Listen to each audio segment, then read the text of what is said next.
Hey, good morning, everyone. It is 7 a.m. Welcome.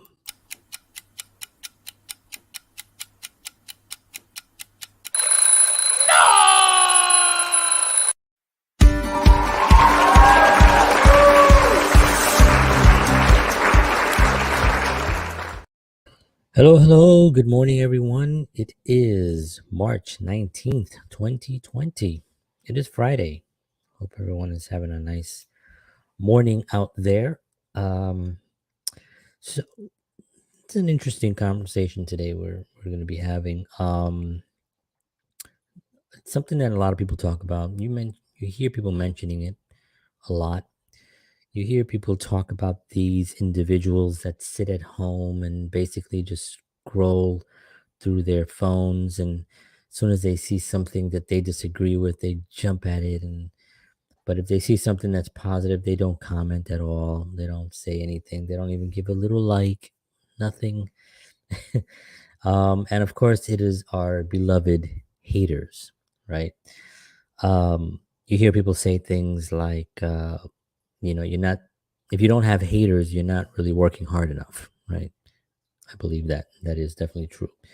You need haters to uh, to know that you're creating an effect, because when you create an effect, you know that there are certain people that are definitely either jealous, uh, they're not happy, they're not mentally healthy or even physically healthy.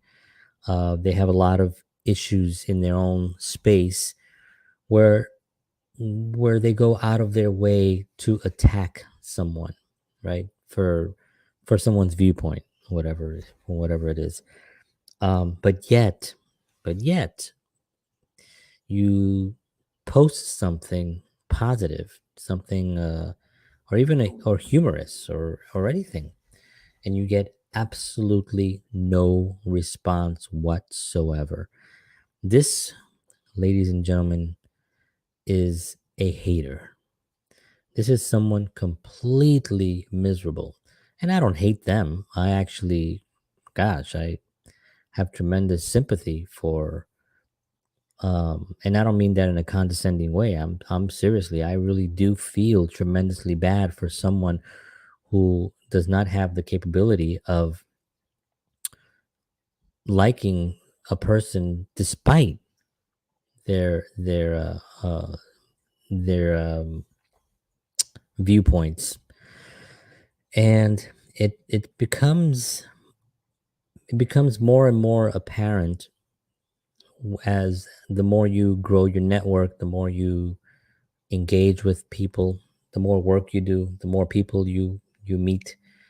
um, it becomes more apparent that these individuals are extremely unhappy people, um, and they are trying to fulfill something in their lives, whether it's they're trying to fill a void of something. They're trying to be the individuals that are trying to change the world by trying to knock this guy whose viewpoint is dangerous, or who we hate this, or goes against what I believe, right? And that's basically what happens. And it becomes a real sad case when the person does not leave, right? And I've blocked people, I've unfriended people, for unkind comments, or for for stuff that I don't want to read, or for even just the fact that this is someone who I don't really talk to that much, and we don't provide any value to each other's lives. If anything, I might even just annoy them, right? I think I bring them so much unhappiness by my happiness that I would much rather just they shouldn't see me anymore. So just to provide them some type of peace or something. So I do have these individuals that are around, and I get private messages from haters, from some of them, most of them actually. I don't even know them, which is fine. They sit there. One guy called me Colonel Sanders when I had my long beard, which I had to shave for a movie, but I had this long ass beard, and it was fun. And my kids loved it. They didn't want me to shave it. Actually, my son was really pissed off when I shaved it, but my wife was happy because she hated it. But I had this thing, and somebody called me Colonel Sanders and was kind of making fun of me or whatever. And I kind of laughed because that's not really the kind of hate that I'm really talking about. This was somebody that I don't know. That's kind of just picking on somebody or mocking them for their appearance, right? Which is the lowest form of anything that you can do. Um, a physical mock. At least a viewpoint. If you're against somebody's viewpoint, at least there's some substance to it, a person's viewpoint. But when you just mock somebody's physical attributes, then you really have nothing to base anything off of. So my ultimate strategy to combat these numbskulls um, is really to flourish and prosper, and continue to communicate. Like, I don't squash my communication just because someone said something, or I posted a thing and they were like, well, what about, and they come out of nowhere, right? You don't hear from them for weeks or months, and you post something and something like, yeah, well, so basically you're saying that everyone is evil, and that's what you're thinking then, basically, right? That's what you're saying. You think that's okay then? You think that's okay? And this is a woke individual person that just loves to be woke and is trying to wake me up from the amazing sleeping patterns that I'm in. And I kind of sit there and I read what they say. I read everybody's comments, and I read it, and I take value in the fact that they took them the time to write stuff. I appreciate their efforts in trying to, but they go about it so irrationally. Instead of coming at me with some type of facts or statistics, or they come at me with just an attack of the other extreme. It's like, if I like, like I said, yeah, I only like really chocolate ice cream. Oh, so you're saying that white and strawberry ice cream are evil? Is that what you're saying?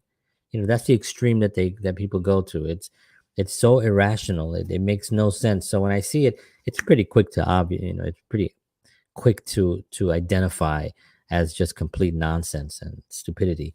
And I do, and I read it, and I'm like, oh Lord. And sometimes I comment, sometimes I laugh at it, or I just move on. I don't really go into it because there is the initial comment proved that there's no argument, or there's no even intelligent discussion.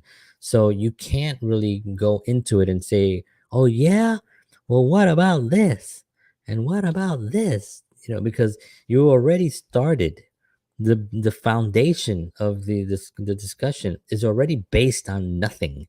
It's already based on nonsense. So what you're building an argument with someone who's not really ready for an intelligent conversation. They're really not, and their comments proved it. What I mean? Just go back and read it. Maybe they can go back and read it and be like, well, what did I write exactly? Maybe I wasn't paying attention. Or maybe I didn't read what I wrote, or maybe I was just writing and just out of anger, which is a big thing. People are generally angry. They write out of anger. So they're not writing out of rationality. They're not writing out of statistics. They're not writing out of research that they've done. They're writing out of anger, and it's an emotional response. And when you have an emotional response, you lose sight of reality to a certain degree, because now you're not really looking at something for what it is. You're looking at something for what it makes me feel. And those things are dangerous. And that's what the culture that we're living in today is, a very emotional culture. Nobody is looking at things for what it was. The time period, the person's responsibility at the time, the person's background, the statistics based on the argument that they're making. Nobody looks at those things. And those are not emotional, right? Because a statistic is not an emotional thing, right? It's either black or white, right?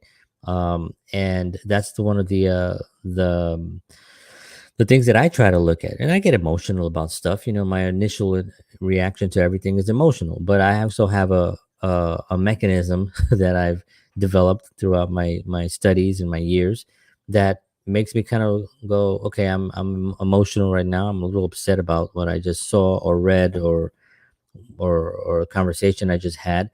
But let me just sit back for a second and let me listen to what they're saying, and let me try to formulate some type of a plan. Now, this doesn't happen instantaneously, right? This happens after, sometimes it could be a couple of hours. Sometimes it can be quickly because I've had that already, that conversation before in the past. But it's one of those things where you really don't know how far um, someone will go with the conversation, right? And that's part of the um, the mechanism that you can develop, right? The technique, the it's also confidence, right? Because you've done a lot of research, and when you've researched things and you really understand certain uh, elements of life and aspects of life, spirituality. Um, you get a certain level of confidence where whatever anybody says is really not going to bother me. I'm a short Puerto Rican from the Bronx with a tall wife. I got two kids. That is who I am. That is what I put that out there as much as possible because I'm proud of the fact that I've managed to get out of the South Bronx during a violent time, and nothing against, again, the South Bronx. There's a lot of wonderful people there. I still have friends and family there. Um, but it was a place that I didn't want to be in at that time for the things that I wanted to accomplish. And I survived the violence. I never did drugs. I never smoked. I never did any kind of illegal drugs. So I was very proud of that, and I am very proud of that. So I do talk about that. So if somebody wants to knock me for any of those things, you're not gonna get far because that's actually positivity. If you're gonna knock me for the fact that I do a lot of different things, or that I'm always making my comments, or that I have a show here, I got another show over there, I'm doing movies, and what is he doing? What is it? I've gotten hit from all angles from people, and all of it is empty vessels. They really have no substance and they have no point. Make your point at least. Well, what is it about it that's upsetting you, and why did you take time out of your day to make an actual comment on something that I'm doing, right? So we've identified the hater. I've You kind of know who they are. They're out there. You don't hear from them too often, or maybe you hear from them constantly, and you're in a position where you can't get rid of them. Good morning. Good morning. Thank you very much for watching. So let's just say you do get into a position where you can't get rid of this person because I mean, you can't get rid of anybody, right? But sometimes they're a spouse. You have children. You don't want to get divorced. You have their family members. Your brother, your sister, a mother or father. You know, those are different. That's a different situation, right? That's something you have to handle, or you have to disconnect, right? In order for you to find your happiness, right? You only have two options in life when you're dealing with people like that, right? You handle them, right? You handle it, or you handle yourself, where you can handle them better. Um, or you just disconnect from them, right? You don't hang out with them as much. You remove them slowly from your life, right? Um, I talked about last night on another streaming app about the five people that are around you, right? You are a reflection of the five people around you. Your level of success is based on those five people, the five closest people to you. So if you're constantly around somebody that's whining, complaining, is not happy with current things, it's always like, I don't like it here. I don't know why. People are so dumb. People owe me this, man. I'm an awesome person. I should be rich already. I don't know what's going. If you're around that kind of person, then that is exactly what you're going to become. Or if you haven't become that, or maybe you're that person. God forbid. But if you are, that is where you have to first start auditing. That's the first step, right? You start auditing the people around you and um start making lists and being like, This person is constantly complaining. They're not doing well in life, and I'm always hanging out with them. I wonder why I'm struggling, right? You have to find people that are successful to be around, and if you can't find anybody, then just be alone. Seriously, you're better off being alone than to be surrounded by people that are just negative and just sucking the life out of you. The energy that a person needs to actually succeed is pretty high. You really need a good level, because it's not just the people. You have to also deal with the environment. You have to not adjust to the environment, because if you adjust to the environment, you may be adjusting to a negative, toxic environment. So don't adjust to it. You make the environment adjust to you. You make the environment adjust to your energy. And if whoever is around it can't take it, they usually just blow, which is the final point that I'm going to make, is about how you actually handle a hater, and how do you handle people around you that are toxic. One, you have to disconnect from them. Don't hang out with them as much. Now if it's a matter of the fact that you can't, you physically cannot leave these people, well, then the next step you have to take is that you have to then flourish and prosper. You have to succeed. You have to be happy. You have to start living your life to the fullest potential. Because what happens is, and you start have to keep sharing it, and keep posting positivity, and keep sharing things. Create your own memes, like I do. I create my own memes. I come up with like quotes and stuff, and I think to myself, "Oh, that's actually good." Especially when I'm doing my show, I'll say things sometimes, and I'll listen, and I'll remember, "Oh, okay, I said this thing. I'm gonna make a meme about that with me on it." And I post it out there, And what this does is that it shatters negativity. It actually shatters anyone that's out there hating. They actually really fall down tone. They become more depressed, and you squash them, so they actually not bothering you or anyone else. And that's the power that positivity has. That if you keep posting it out there, and you don't let these negative comments bring you to their level, you know you will find it, the power behind your message. You will find that it can destroy negativity. And you don't want to put these people into a negative state, to the degree that they go into a depression and do something to themselves. But it is what happens. To a certain degree, you really bring them down to a reality, for when they realize they can't really hurt you. That's like, because they're trying to hurt you. You know that, right? I mean, I hope everyone out there understands that when someone says something like this, they're not just trying to make a point. They're trying to squash you so you don't do it anymore. They're trying to bring you to a place where you are silenced, right? And that is what brings them their joy. That's what they think, that they're doing good work. They think that by squashing you is going to create a better world, right? Which is it's actually the opposite, because they're not bringing any value to it. They're just trying to squash you. Where's the value in trying to squash an individual, right? But when you put out positivity, if negativity gets squashed, well, that's a good thing, right? But all you're putting out is positivity. All you're putting out is a good message of hope, of love, of success, of brothership, brothership. Is that a word? Of brotherhood, and trying to bring the world together. That's all you're really putting out there, right? So that's never going to be a bad thing. Now, if you make a comment on something that they disagree with, that's okay. Anybody can disagree with it. But if they're trying to bring you down and trying to squash your communication, well, then you have to then rise above that and add more positivity to your content, and double up on it. I mean, really, really double down on your content, and post more stuff, and just keep the positivity flowing. Keep your communication going, and don't let them squash your communication. You are an important person.